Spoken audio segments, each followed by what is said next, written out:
This is Virginia Tourism.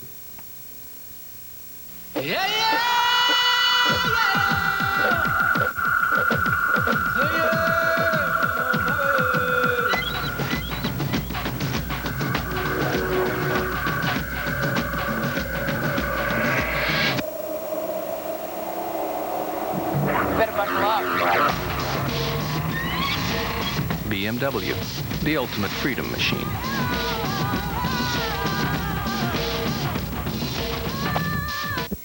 The new program schedule on the Weather Channel makes it easy to get exactly the information you need.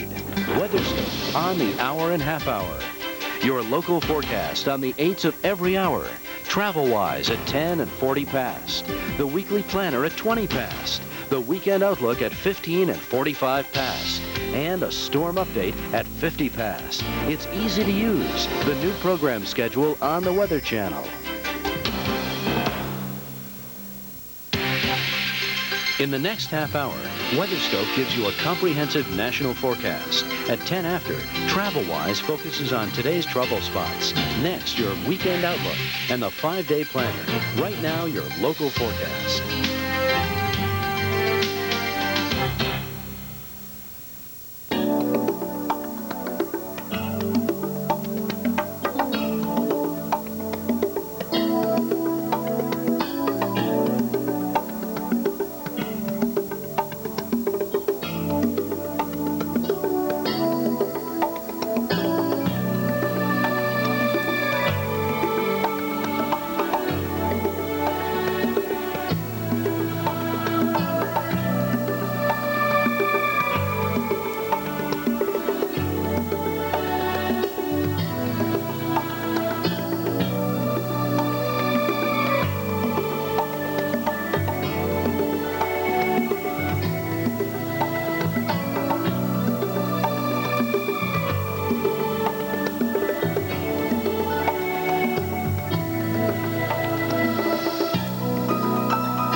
This is WeatherScope.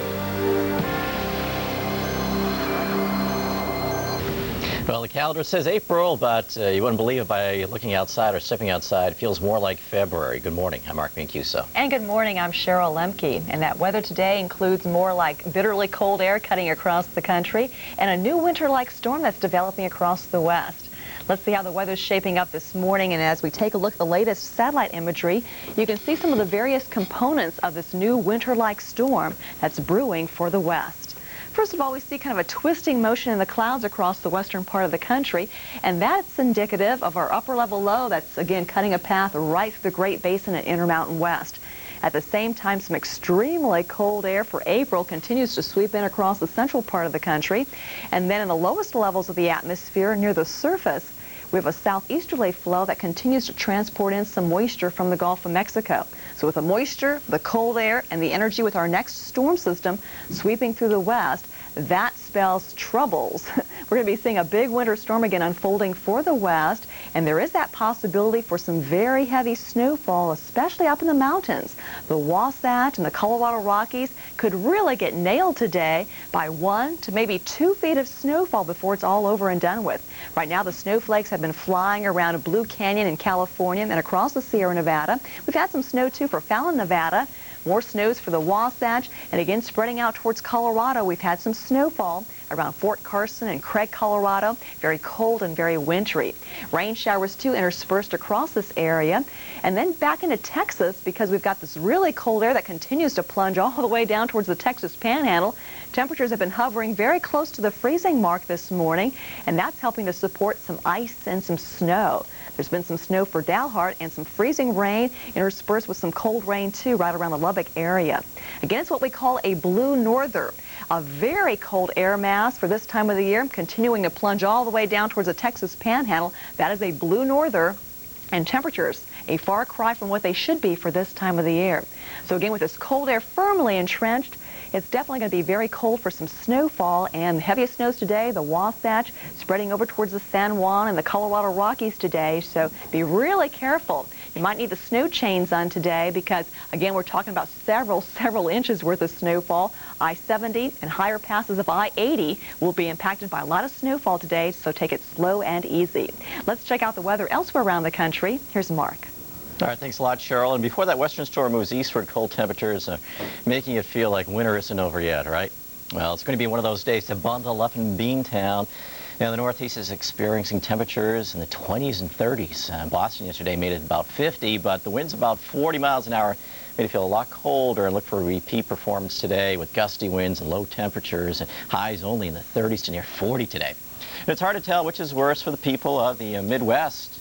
In the Dakotas and Minnesota, the warmth created the flooding. The cold is creating huge fields of ice across the massive floodwaters. So it's just a whole big mess in through here. Minnesota River, it's several feet above flood stage, and it's difficult for emergency crews to get around in the flowing waters. And it's impossible in many places where the water is turned to ice.